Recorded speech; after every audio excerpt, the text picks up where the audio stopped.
welcome to spring and another vlog coming to you from Icarus Falconry, where our giant tortoises are out grazing properly for the first time in 2025. We've got the leopard tortoise, the younger sulcata, and wrecking the place up there, the older sulcata. Loving the sunshine and loving that nice grass and grazing. Very different from hay and vegetables for sure.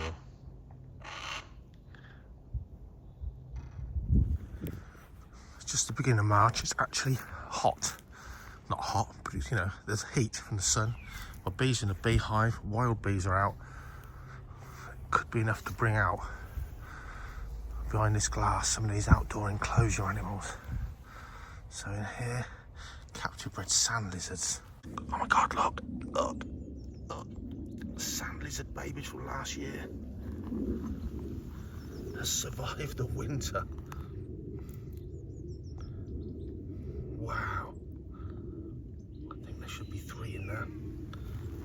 There's definitely 1.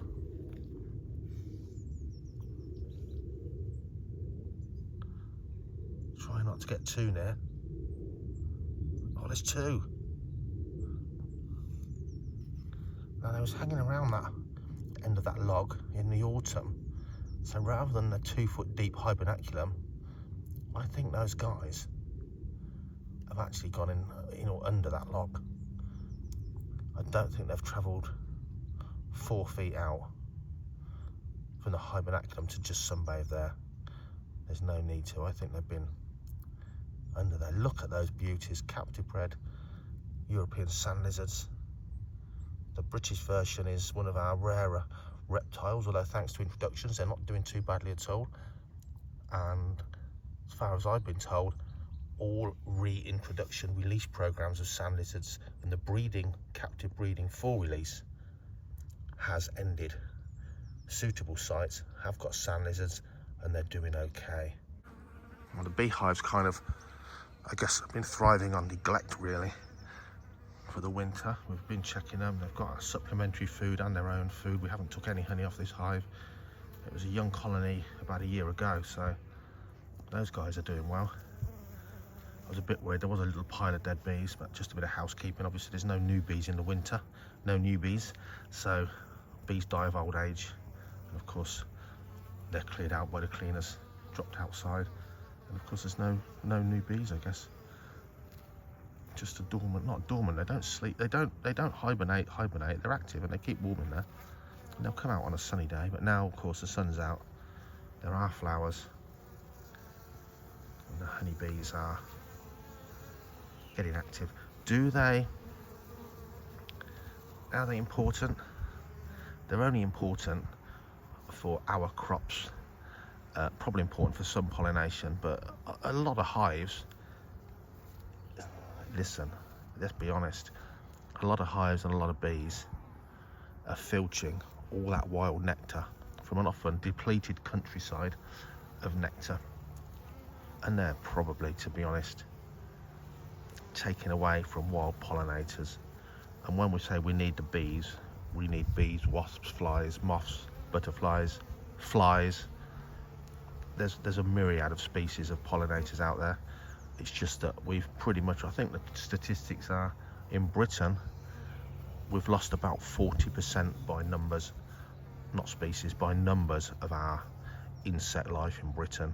So yes, honeybees are important, probably more so because of our spraying of everything in my lifetime, because actually we've pretty much lost half of our insects. Agricultural practices all round, we all want to eat food. The farmers aren't to blame. Farming practices, though, certainly not doing our pollinators any good. So some changes going on in here.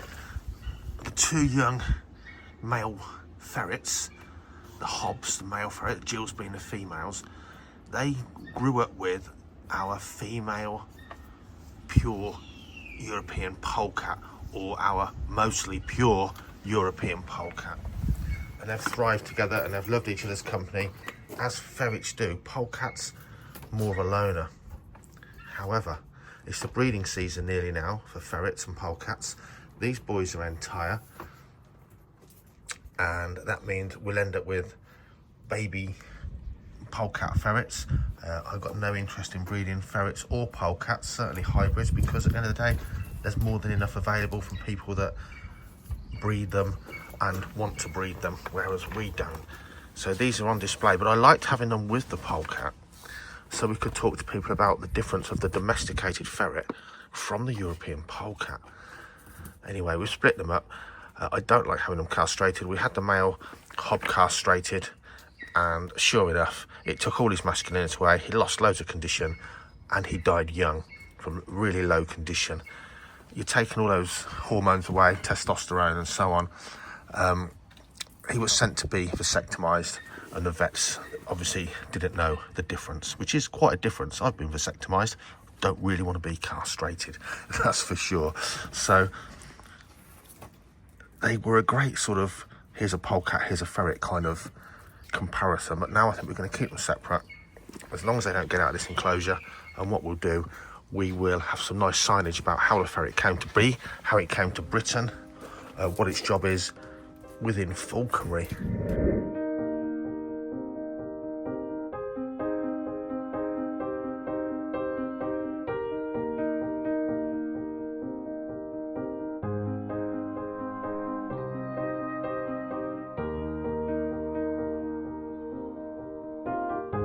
So this is what it's really about when you run a falconry centre or an animal business.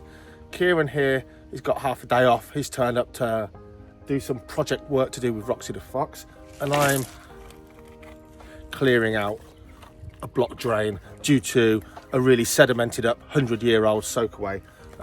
It looks minging. First year ever I've actually bought some long gloves. It absolutely reeks. Lucky for you, you can't smell it.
Hello, Dave.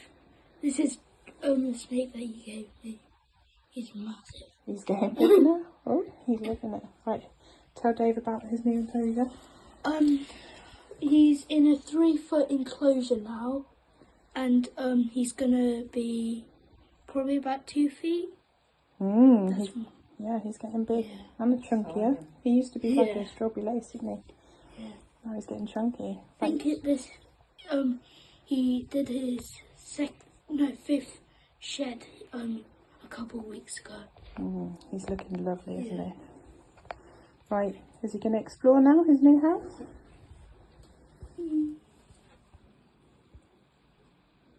He's like... Oh, he does love a secret hidey hole. Yeah.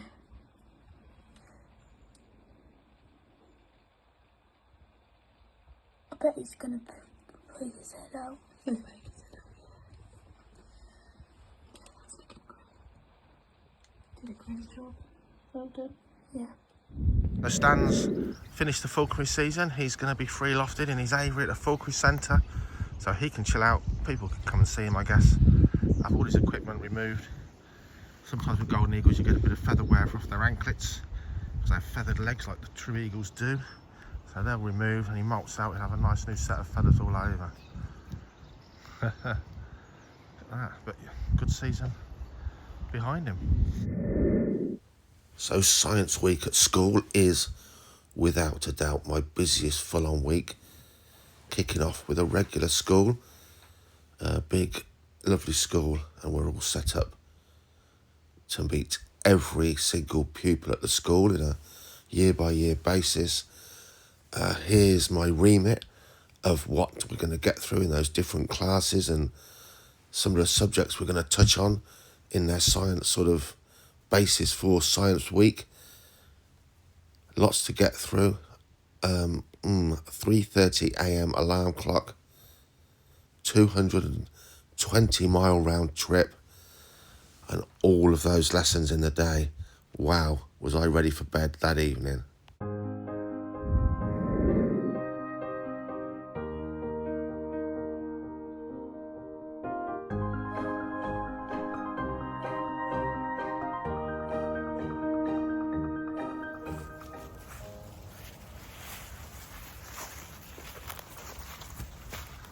So picking up where we left the last vlog, we're still down in East Sussex and we're just having a woodland walk just before we leave, heading for home. We're all packed up and it was bright sunshine at 9 o'clock this morning, 3 degrees, hard frost.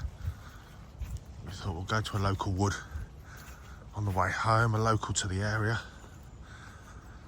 The sun's out, the adders will be out, let's see if we can find some. So we found like an ancient woodland, lots of bluebells pushing through.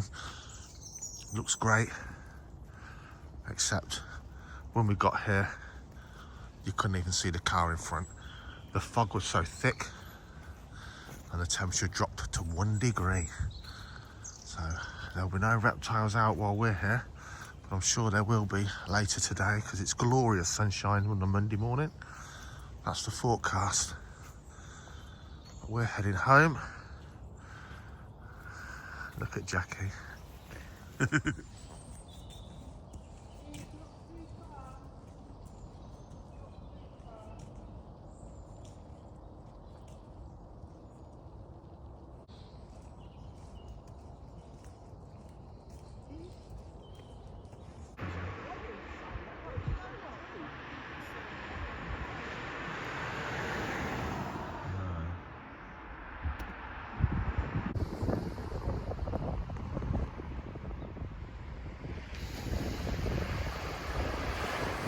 Well, the sun's come out. We decided to stop off at Seaford just to have a look, really, before we head home.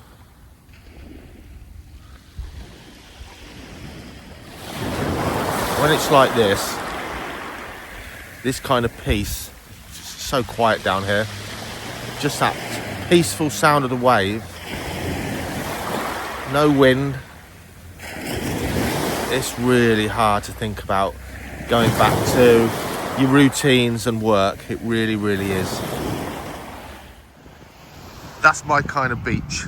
There's not many people and they're nowhere near me. Peace.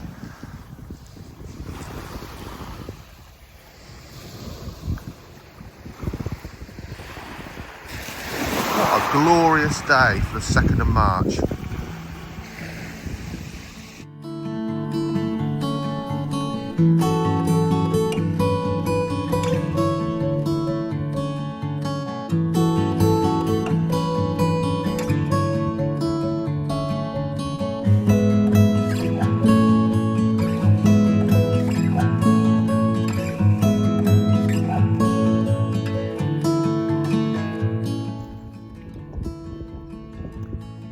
Sometimes the commonest things, we forget their beauty, don't we?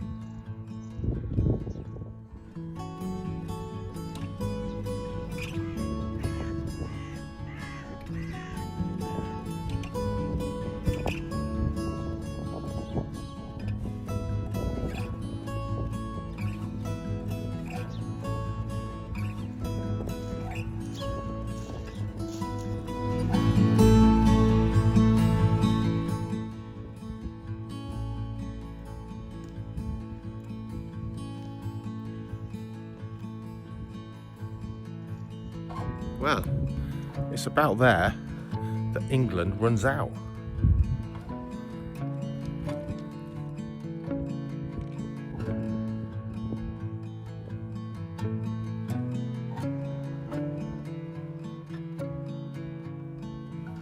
So if the chalk's made of microscopic sea creatures, imagine something like a water flea, but a lot smaller. Little tiny calcium shell creatures that have died in their billions, float to the bottom of the sea, and over millions of years, that sediment of their chalky exoskeletons compressed into chalk stone.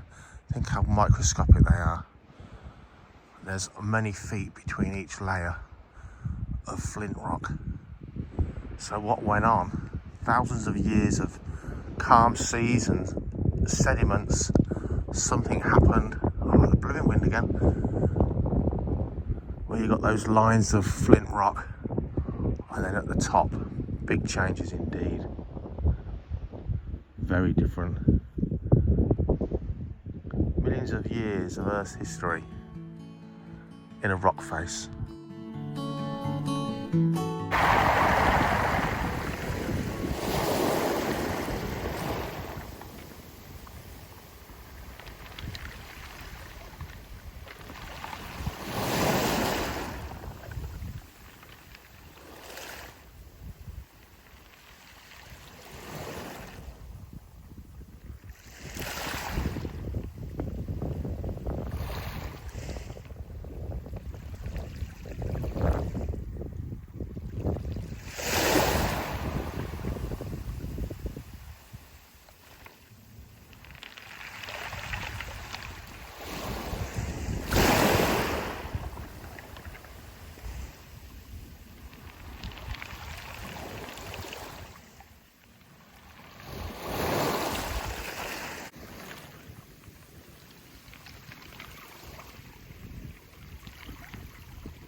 What's that from?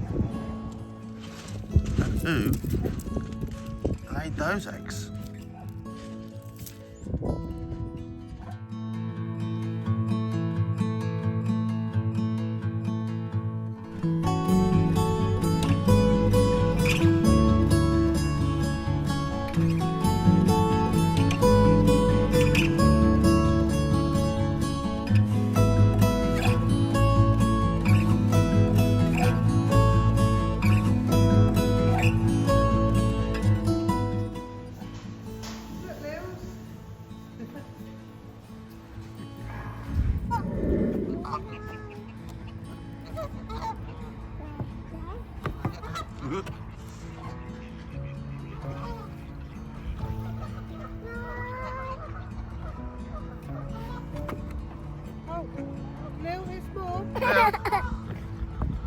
Lily, Lily. Smile it back, Dad. Lily. Go, bomb it. Wow.